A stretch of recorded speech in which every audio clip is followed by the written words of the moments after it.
In our series on what is new in GINA 2025, we did discuss about the diagnosis where there has been a complete overhaul. The story is no different in assessment and management of asthma in children less than 5 years of age. Uh, what they have added is in only few sections, and that is the prediction of persistent asthma. So that is the risk profile assessment.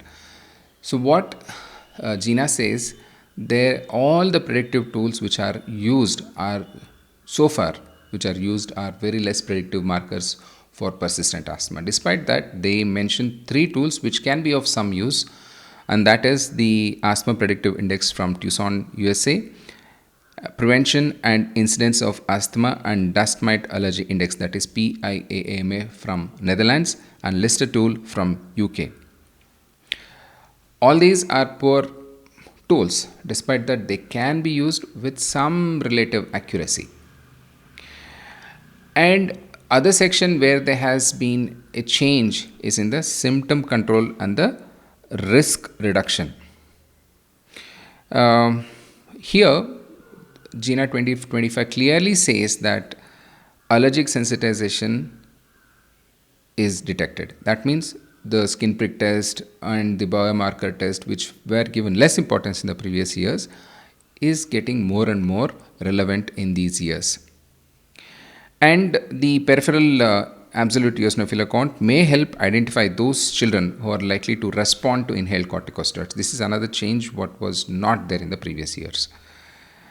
And they also mention that if you have put those children on inhaled corticosteroids, the annualized asthma symptoms, exacerbations, emergency visits, all those will come down quite significantly. This is another change what GINA has brought in 2025. And GINA also talks about the helminthic infested countries like India, where the eosinophil count is already high. It notes that if you have high eosinophil count in a affected country like ours, future research is needed to make it as an effective tool in assessment. And coming to the personalized management of asthma, we have the asthma chakra, that is assess, adjust, and review. In the assess and adjust review, there are not many changes, but in the review section, there is a new addition, and that is the lung function. Which simply translates as you have added the oscillometry in the diagnosis part, and that has simply transcended as the lung function in the review section. Don't you think it's a important marker for us as pediatricians and special interest in allergies and asthma who have been performing oscillometries on a day-to-day basis? This becomes a very welcome tool for us in reviewing a patient with asthma. And we have the stepwise treatment of asthma. If you look at grossly, intermittent inhaled corticosteroids, low dose corticosteroids, and in step 3 double low dose and refer to specialized center. If you look at grossly, it looks the same. But if you go in detail, what has changed is in the reasoning behind starting those medicines. When you have here now, the step 1 is when you have suspect asthma. Child, you have really not made a diagnosis of asthma.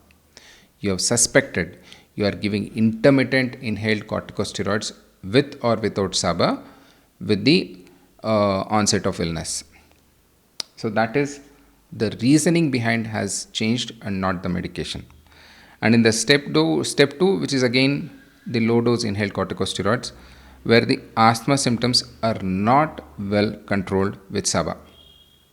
Here you have a definite labeling that it is asthma.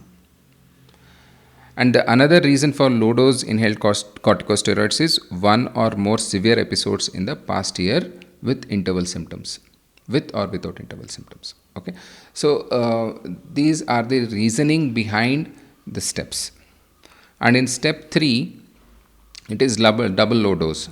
But in the other options of treatment which had been really cluttered has been pushed to step 4 in this 2025.